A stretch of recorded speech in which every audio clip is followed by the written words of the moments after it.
Arnold Schwarzenegger. एक ऐसा इंसान जिसने जिस भी फील्ड में कदम रखा उसमें टॉप तक पहुंचा।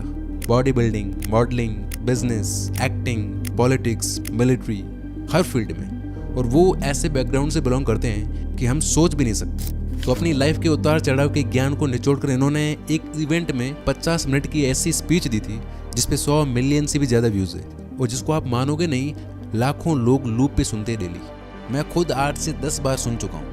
और इसी स्पीच में इन्होंने अपने फेमस 6 सक्सेस रूल्स भी बताए। तो क्या आप तैयार हैं इस मास्टरपीस के लिए? यहाँ मैं सक्सेस के बारे में बात करने आया हूँ।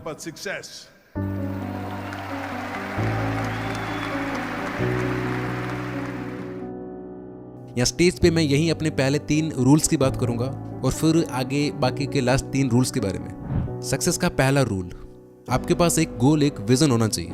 अगर तुम्हारे पास एक गोल नहीं है, एक विजन नहीं है, तो तुम्हें पता नहीं चलेगा कि तुम्हें कहाँ जाना है, और फिर तुम भटकते रहोगे और कभी वहाँ नहीं पहुँच पाओगे जहाँ तुम्हें जाना है। तो मैं बहुत फॉर्चुनेट था कि मेरे पास किसी तरह से एक विजन था। मेरा जन्म सेकेंड वर्ल्ड वॉर के बाद साल 1947 में ऑस्ट्रिया में हुआ था। बड़े होते समय मुझे वहाँ का वातावरण पसंद नहीं था।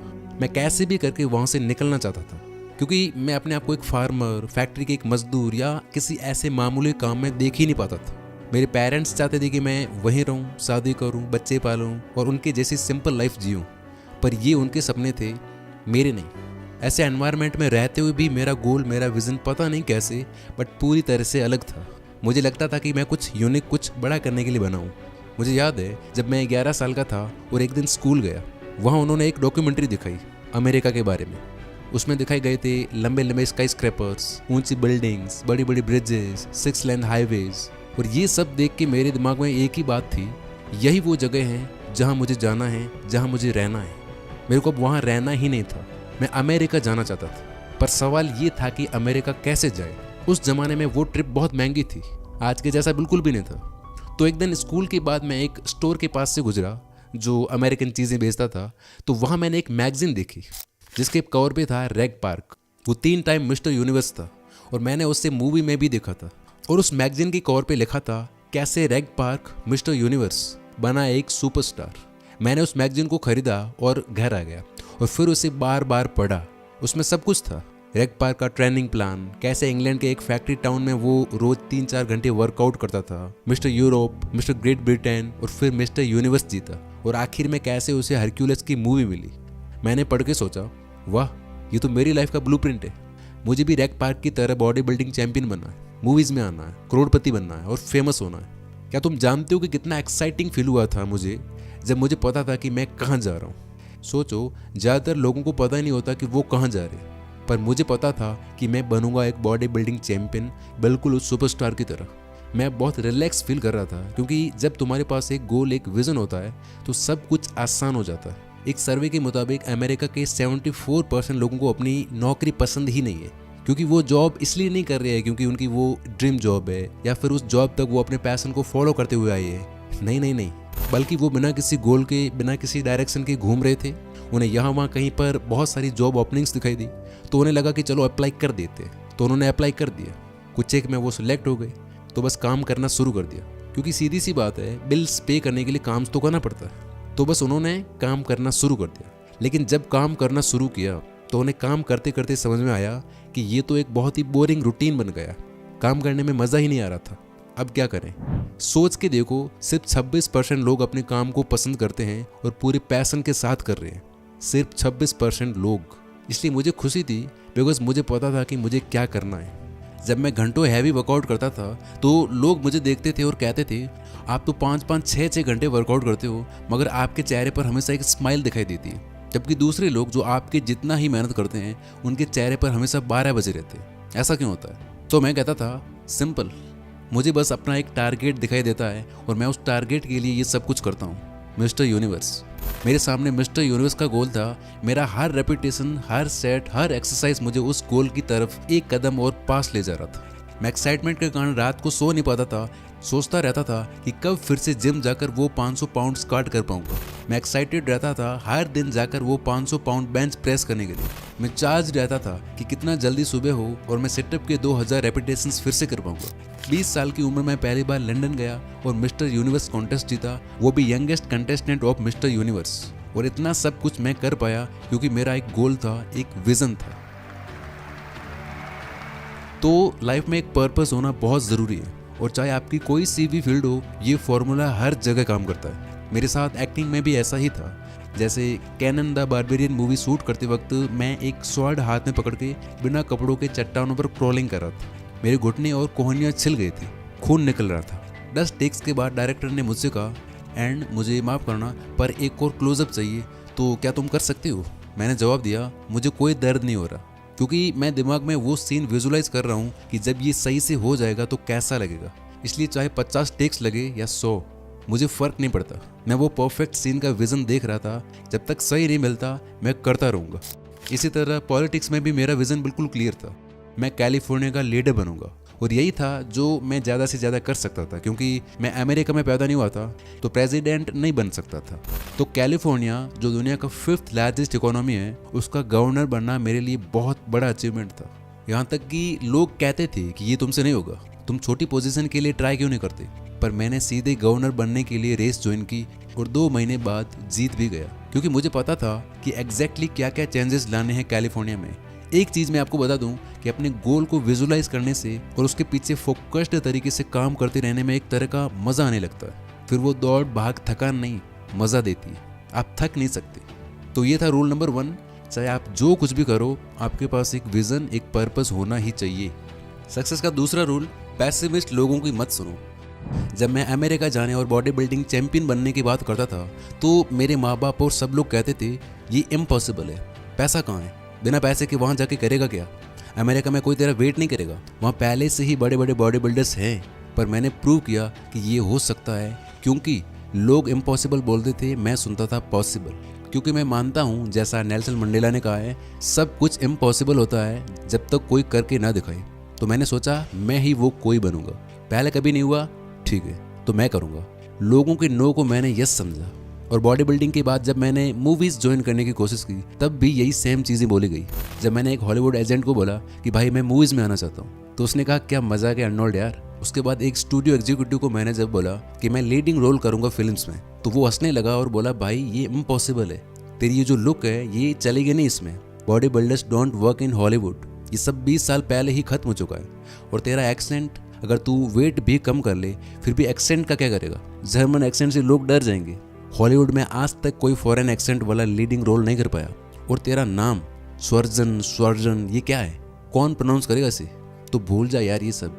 सो इमेजिन हर एजेंट, हर स्टूडियो वाला, हर मैनेजर यही बोल रहा था, इसी तरह की बातें। पर do you know, I didn't give a shit.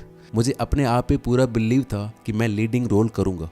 मैंने बॉडी बिल्डिंग की जर्नी से सीखा था कि सब कुछ मेहनत का ही खेल है। मैंने खुद से कहा कि बॉडी बिल्डिंग में मैं रोज़ 5-6 घंटे वर्कआउट करता था, अब एक्टिंग के लिए भी यही सेम डेडिकेशन दिखाऊंगा। मैंने इंग्लिश पढ़ने के लिए कॉलेज भी ज्वाइन किया, वॉइस एक्सेंट और एक्टिंग क्लासेस ज्वाइन की। मेहनत मेहनत और बस मेहनत।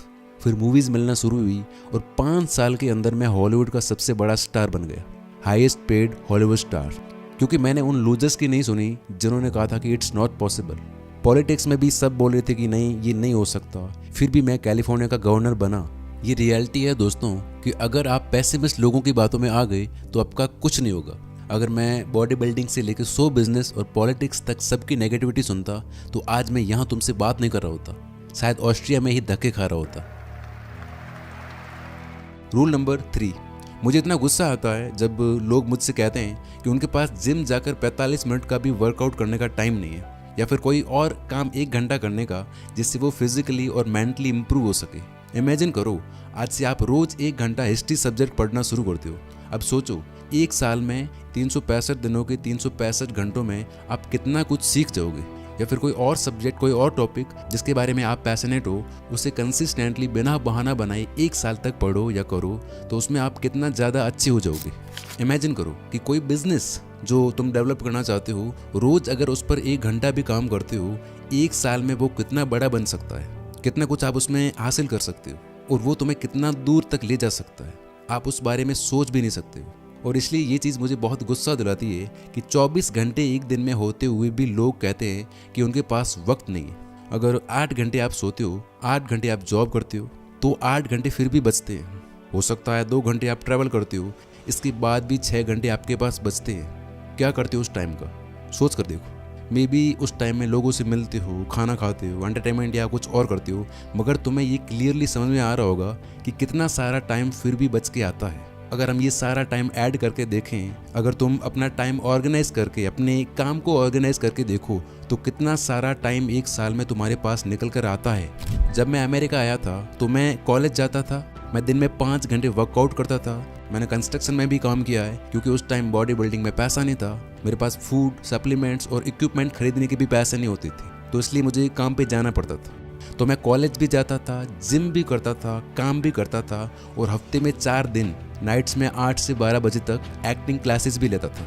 और इतना सब कुछ करने के बावजूद भी मैंने 1 मिनट के लिए भी खाली टाइम निकालकर रिलैक्स करने का बहाना नहीं बनाया। 1 मिनट भी मैंने वेस्ट नहीं किया, और यही कारण है कि आज मैं यहाँ खड़ा हूँ। मोहम्मद अली, उनको मैंने अपनी आंखों से जिम में रगड़ रगड़ के मेहनत करते हुए देखा है। एक बार की बात है कि एक स्पोर्ट्स रिपोर्टर ने उनको जिम में सिटअप्स करते हुए देखा, तो पूछा कि वो रूटीन में कितने सिटअप्स कर लेते हैं। तो मोहम्मद अली ने बड़ा कमाल का जवाब दिया। उन्होंने कहा वो काउंटिंग ही तब स्टार्ट करते हैं जब बॉडी पेन करने लगती है। इसको बोलते हैं हार्डवर्क। हार्डवर्क से कोई नहीं बच सकता अगर वो लाइफ में कुछ करना चाहता है तो। कोई फर्क नहीं पड़ता कि तुम कितने बड़े बाप की औलाद हो, रगड़ के मेहनत करो। कोई मैजिकल पिल नहीं है जैसे तुम खा लोगे, या कोई सक्सेस का मंत्र नहीं है जिसका तुम जाप कर लोगे तो जाकर के तुम सक्सेसफुल हो जाओगे। इस दुनिया में कोई शॉर्टकट नहीं है, कोई मैजिक नाम की चीज़ नहीं है। वर्क वर्क और वर्क, यही एक तरीका है। रूल नंबर 4, मुझे प्लान बी से नफरत है, और मैं बताता हूँ कि ऐसा क्यों है। क्योंकि हमारे पास काम करने वाले कम और डाउट करने वाले ज़्यादा है। हमारे आसपास ऐसे बहुत से लोग हैं जो कहेंगे no you can't do it, ये करना इम्पॉसिबल है। ऐसे डाउट करने वाले और हमारे कॉन्फिडेंस को तोड़ने वाले लोग हमारी लाइफ में हर स्टेज पर मिलेंगे। इसमें कोई प्रॉब्लम नहीं है, लेकिन प्रॉब्लम तब आती है जब हम खुद पर डाउट करने लग जाते हैं और हमें प्लान बी की ज़रूरत फील होने लगती है। सेल्फ डाउट सबसे डेंजरस चीज़ है, क्योंकि अब तुम कह रहे हो कि अगर मेरा प्लान ए काम नहीं करेगा तो मेरे पास बैकअप में प्लान बी होना चाहिए, और मेरे पास है भी। यानी जैसे ही तुमने प्लान बी के बारे में सोचना शुरू किया, तुम्हारी एनर्जी, तुम्हारा पूरा का पूरा अटेंशन डाइवर्ट हो गया किस तरफ? प्लान ए से प्लान बी की तरफ। अब अगर तुम प्लान ए को करते हुए या प्लान ए करने से पहले प्लान बी के बारे में सोचते हो, तो इसका मतलब ये हुआ कि तुमने अपने प्लान ए को 100% दिया ही नहीं। जब 100% दिया ही नहीं तो वो तो फेल हो गई ना। और एक और बात सीख लो, जब हम बिना सेफ्टी नेट के खेलते हैं तो हम ज़्यादा अच्छे से परफॉर्म कर पाते हैं। एक प्रोडक्टिव प्रेशर होता है हम पर, जो हमें अपना 100% देने पर मजबूर करता है। तो अगर तुम्हारे पास प्लान बी है तो खुश मत हो कि वाह मेरे पास तो प्लान बी है, अगर प्लान ए फेल हो गया तो मैं सेफ हूँ। ये कोई अच्छी बात नहीं है। नफरत है मुझे इस एटीट्यूड से। इस तरह काम करने से आपका प्लान बी फिर से प्लान ए बन जाएगा, जो कि फेल हो जाएगा। मेरी खुद की लाइफ में मेरे पास कभी कोई प्लान बी नहीं था। मैंने अपनी कमिटमेंट दे दी थी, full time body building champion बनना है, मतलब बनना है। मैंने फुल कमिटमेंट की थी खुद से कि मैं अमेरिका में सर्वाइव करके दिखाऊंगा। मैंने फुल कमिटमेंट की थी कि मैं शो बिजनेस यानी फिल्म्स में आऊँगा, और वो भी लीडिंग रोल्स में। मैं हार्डवर्क करूंगा और तब तक करता रहूंगा जब तक मैं अपने गोल को अचीव नहीं कर लेता। सेम रूल मैंने पॉलिटिकल करियर में भी फॉलो किया। तो कुल मिला के मेरी बात मानो तो प्लान बी मत रखो, क्योंकि ऐसा करने से आप खुद का ही नुकसान कर रहे हो और अपनी ही सक्सेस के चांसेस और कम कर रहे हो। लोग प्लान बी क्यों रखते पता है? क्योंकि उन्हें डर लगता है कि मेरा प्लान ए फेल हो गया तो क्या होगा। इसीलिए रूल नंबर 5, हारने से मत डरो, क्योंकि फेल होने में कोई बुराई नहीं है। बड़े से बड़ा आदमी जिसके बारे में तुमने सुना है, वो कई बार फेल होने के बाद वहां पहुंचा है जहां वो आज है। तुम्हें फेल होना ही पड़ेगा अगर सक्सेस की सीढ़ियां चढ़नी है तो। ऐसा कोई सक्सेसफुल इंसान नहीं है जो फेल नहीं हुआ हो। जो हार नहीं सकता वो कभी जीत भी नहीं सकता। बास्केटबॉल प्लेयर माइकल जॉर्डन से एक इंटरव्यू में एक बार पूछा गया कि आज आप वर्ल्ड के ग्रेटेस्ट बास्केटबॉल प्लेयर हो, how does it feel? Michael Jordan ने कहा, वेल आप मेरी सक्सेस के बारे में बात कर रहे हो, आपने मेरे फेलियर्स का जिक्र नहीं किया। मगर मुझसे पूछो तो मैंने ग्रेटेस्ट बास्केटबॉल प्लेयर बनने से पहले NBA गेम्स खेलते हुए 9000 शॉट्स मिस किए थे। 9000, कैन यू इमेजिन? तो क्या वो फेलियर थे? नहीं, वो उस टाइम तक भी all time greatest basketball player थे, मगर वो 9000 बार फेल भी हुए। समझ रहे हो? जितने बड़े फेलियर्स होंगे उतनी ही बड़ी सक्सेस होगी। मैं खुद बॉडी बिल्डिंग कॉम्पिटिशन्स में फेल हुआ हूँ, वेट लिफ्टिंग कॉम्पिटिशन्स में फेल हुआ हूँ, पावर लिफ्टिंग कॉम्पिटिशन्स में भी फेल हुआ हूँ। मैंने ऐसी मूवीज़ भी की है जो किसी ने नहीं देखी, बकवास थी और बकवास रिव्यूज़ मिले थे। मैं इलेक्शंस में भी बहुत बुरी तरह से हारा हूँ। हम सब हारते हैं, इट्स ओके। मगर क्या ओके नहीं है पता है? मैं बताता हूँ। हारने के बाद फिर से खड़ा नहीं होना, ये ओके नहीं है। फिर से फेल होने के डर से एफर्ट नहीं लगाना ये ओके नहीं है। खुद की किस्मत या दूसरों को ब्लेम करना ये ओके नहीं है। अपने वीक पॉइंट्स पे काम नहीं करना ये ओके नहीं है। वही गलती फिर से दोहराना ये ओके नहीं है। सिर्फ ऐसा आदमी ही लूजर होता है। विनर्स फेल होते हैं, उठते हैं, फेल होते हैं, फिर उठते हैं। इस तरह कभी भी उठने में फेल नहीं होते, इसलिए यही असली विनर्स होते हैं। इसलिए कहता हूँ हारने से मत डरो। क्यों? क्योंकि हारने की चिंता करोगे तो वहीं रह जाओगे। लाइफ में अच्छे डिसीजंस नहीं ले पाओगे, काम पे फोकस्ड नहीं रह पाओगे और इस तरह लाइफ में कहीं नहीं पहुंच पाओगे। यानी हारने के डर से आप वो कर ही नहीं पाओगे जो आप करना चाहते हो। Relax, it's okay to fail. फिर से अपनी जी जान लगा दो, जो भी है तुम्हारे पास सब कुछ लगा दो। आज नहीं तो कल, देर से ही सही, लेकिन सक्सेस को तुमसे कोई अलग नहीं कर सकता। और छठा नियम है कि ये सब करने के दौरान या इसके बाद जब आप कामयाब हो जाओ, जब आपके पास वो सब हो जो आपने चाहा था, तो ज़रूरतमंदों को और सोसाइटी को वापस लौटाना, किसी भी तरह से कंट्रीब्यूट करना समाज में। क्योंकि ये भी सक्सेस का एक इम्पोर्टेंट रूल है जो आपको अंदर से सक्सेसफुल फील करवाता है।